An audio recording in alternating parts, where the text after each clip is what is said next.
नमस्कार मित्रों, जय माता दी। स्वागत है आप सभी का हमारे YouTube चैनल में। तो तुला राशि वालों, आपके घर में ही पल रहा है आपका सबसे बड़ा दुश्मन, और ये आपको बर्बाद करने का जाल भी बुन चुका है। इससे ज़रा बचकर रहिएगा, ख़ास तौर पर 18 अप्रैल से लेकर के 26 के समय के दौरान, क्योंकि इस दौरान ग्रह दशा भी उतनी अनुकूल नहीं है। आपकी विरोधियों की सहायता करने वाली है उनके प्लान को, उनके षड्यंत्र को सफल बनाने में। तो आपको इससे कैसे बचना है, क्या उपाय करने हैं, ये वीडियो में हमने आपको बताया है। बस थोड़ा सा समय निकालिए और हमारी आज की वीडियो को अंत तक ज़रूर देखिए। आपको बहुत कुछ सीखने को मिलेगा, अपनी सुरक्षा के लिए बहुत कुछ जानने को मिलेगा।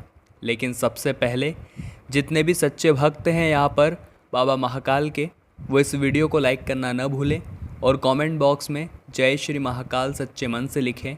आपके भी सारे बिगड़े काम बन जाएंगे। देखिए, आने वाले ये जो 10 दिन होने वाले हैं, आपको सावधान रहना है घर में ही पल रहे दुश्मनों से।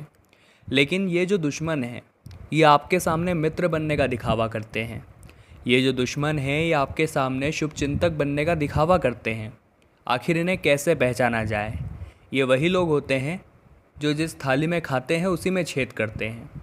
ये वही लोग हैं जो आपके सामने कहते हैं कि बहुत बहुत बधाई हो, लेकिन आपके पीठ पीछे कहते हैं आखिर इसे इतनी बड़ी सफलता कैसे मिल गई, ये तो इसके लायक ही नहीं है।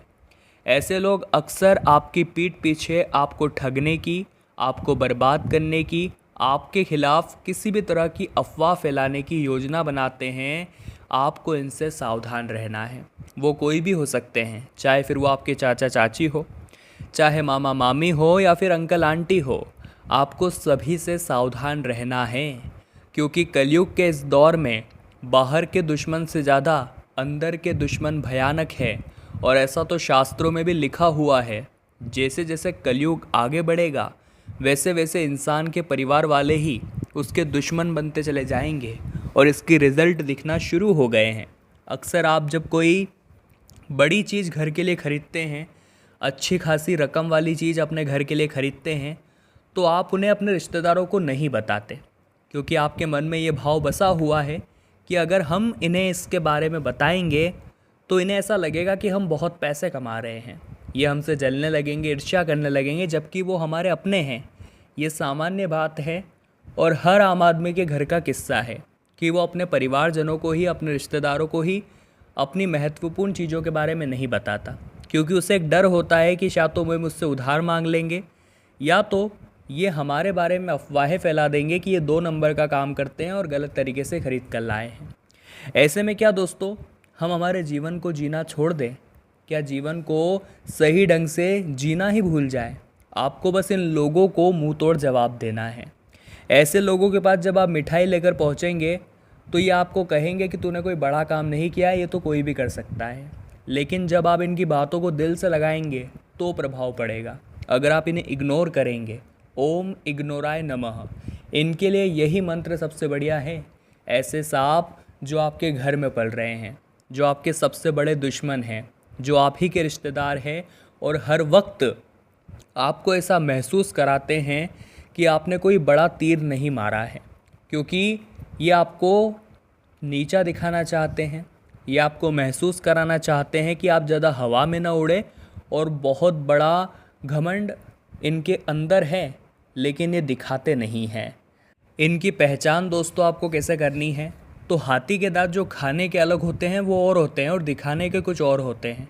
वैसे ये लोग होते हैं, ये आपके सामने मीठी मीठी बातें करेंगे और आपके पीठ पीछे षड्यंत्र बूंदेंगे, आपके खिलाफ बुराइयां करेंगे, अफवाहें फैलाएंगे।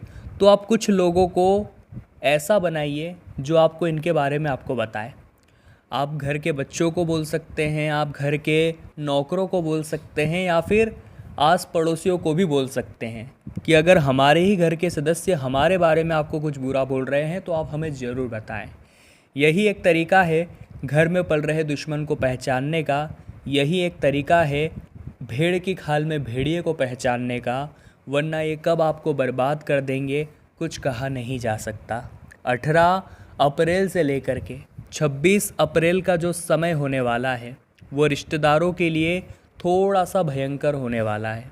आप अपनी ओर से खूब प्रेम वर्षा करेंगे, लेकिन बदले में आपको विष वर्षा का सामना करना पड़ेगा, क्योंकि इंसान जितना भी कर ले अपने परिवार वालों के लिए, लेकिन जहाँ हम चूके लोग वहाँ उसे पकड़ेंगे और हमें गिनाना शुरू कर देंगे, क्योंकि लोगों की अपेक्षाओं का कभी अंत नहीं होता। लोग हर वक्त केवल अपना घर भरना चाहते हैं। दूसरों का घर भरना शुरू हो जाए तो उन्हें तकलीफ़ होने लगती है, उन्हें बुरा लगने लगता है, उनकी आंखों में वो चुभने लगता है। मानते हैं आपने सदैव सभी का अच्छा सोचा है, लेकिन इस दुनिया में सभी सबका अच्छा नहीं सोचते। आने वाले अगले जो ये 10 दिन रहने वाले हैं, आपको सबसे पहले अपना काम करना है, उसके बाद किसी और का काम करना है, या उसके बाद किसी और की सोचनी है। कई बार दोस्तों ऐसा होता है, हम भावनाओं में इतना बह जाते हैं, रिश्तेदारी के मायाजाल में इतना खो जाते हैं कि अपना सारा काम छोड़ देंगे और दूसरों के काम में लग जाएंगे, उसकी मदद में उलझ जाएंगे। जरा सा हमसे कोई मीठे बोल क्या बोल दे, हम उस महिला सहकर्मी के पीछे पड़ जाएंगे, हम उनके कामों में लग जाएंगे। तो ये ही गलत है। हमें सबसे पहले अपना काम निपटाना है और जो बचा हुआ शेष समय है वो दूसरों की मदद में लगाना है। उसमें कोई दोहराई नहीं है, उसमें कोई गलत भावना नहीं है। लेकिन रिश्तेदारी में आप अगर ऐसा करेंगे तो हर वक्त आपका काम रुकेगा, सामने वाले का काम बनेगा और आप पीछे रह जाएंगे और वो आपकी ही मदद से आपसे आगे निकल जाएंगे। ये बहुत बड़ी बात है, इसका जीवन में आप हमेशा ध्यान रखिएगा। आने वाले अप्रैल के बचे हुए दिनों में आपकी सोच ही आपको आगे बढ़ाएगी और आपकी सोच ही आपको नीचे गिराएगी। कहते हैं इंसान की सोच अगर ऊंची हो तो वो पहाड़ों में से भी रास्ता निकाल सकता है, लेकिन अगर सोच ही गिरी हुई है तो फिर इंसान आगे कैसे बढ़ पाएगा। इसीलिए सबसे पहले आपको अपनी सोच को ऊंचा रखना है, अपने आप को कभी छोटा नहीं मानना है, और चाहे लाख मुसीबत आपके रास्ते में आए, आपको भगवान पर विश्वास करना नहीं छोड़ना है। देखिए, कई लोग होते हैं भगवान पर विश्वास तो करते हैं, लेकिन काम नहीं बनता तो दूसरे भगवान के पास चले जाते हैं, वहाँ भी काम नहीं बनता तो तीसरे भगवान के पास चले जाते हैं, और वहाँ भी काम नहीं बनता तो कभी तो दूसरे धर्म के भगवान के पास चले जाते हैं। हम आपको सिर्फ इतना समझाना चाहते हैं, मान लीजिए आपने एक गड्ढा खोदा और उसमें से पानी नहीं निकला, तो आपने दूसरा गड्ढा खोदना शुरू किया, उसमें भी पानी नहीं निकला, तो आपने तीसरा गड्ढा खोदना शुरू किया, उसमें भी पानी नहीं निकला, और आप ऐसे गड्ढे खोदते गए। लेकिन ईमानदारी किस में थी कि हम एक ही गड्ढे को गहरा खोदें, यानी कि जितनी मेहनत आपने अलग अलग गड्ढों पे की है आप एक ही गड्ढे पे कर देते तो हो सकता है पानी निकल आता। उसी प्रकार से अलग अलग भगवान को पूजने की बजाय अगर एक ही भगवान में दिल लगा लेते, एक ही भगवान को अपना सर्वस्व मान लेते, एक ही भगवान को अपना समर्पण कर देते, तो हो सकता है आपकी मनोकामना जरूर पूर्ण हो जाती। तो जीवन में भटकाव से ज़्यादा एकता ज़रूरी है, एकाग्रता ज़रूरी है, एकांत होना बहुत ज़रूरी है, और टारगेट यानी लक्ष्य रखना बहुत ज़रूरी है।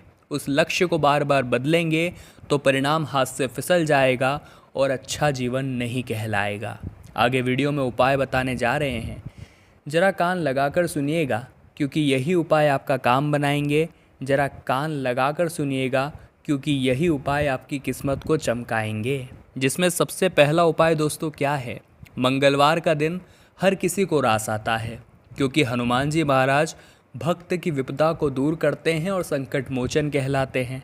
अगर आप भी संकट मोचन हनुमान जी महाराज को प्रसन्न करना चाहते हैं तो 11 पीपल के पत्ते लेने हैं, अच्छे ताज़े पत्ते लीजिएगा, उन्हें धो करके चंदन से एक एक पत्ते पर प्रभु श्री राम का नाम लिखना है, उनकी एक माला बनानी है और ये माला हनुमान जी महाराज को अर्पित करनी है। ज़बरदस्त चमत्कारिक उपाय है, मंगलवार के दिन कर लिया तो मनोकामना 100% पूर्ण होगी, लिख के हम देते हैं।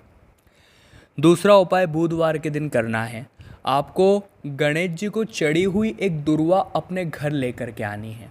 चूँकि बुधवार का दिन रहेगा, बहुत सारे लोग गणेश जी को दुर्वा चढ़ा करके जाएंगे। आपको बस एक दुर्वा उठानी है, अपने घर लानी है, घर की दहलीज पर स्पर्श करानी है और अपनी तिजोरी या धन रखने वाले स्थान पर रख लेनी है। इतना सा काम आप करिए और फिर देखिए आप चमत्कार, आपकी तिजोरी कितनी जल्दी भरना शुरू हो जाएगी और आपकी दिन दुगनी रात चौगनी तरक्की होने से कोई भी रोक नहीं पाएगा।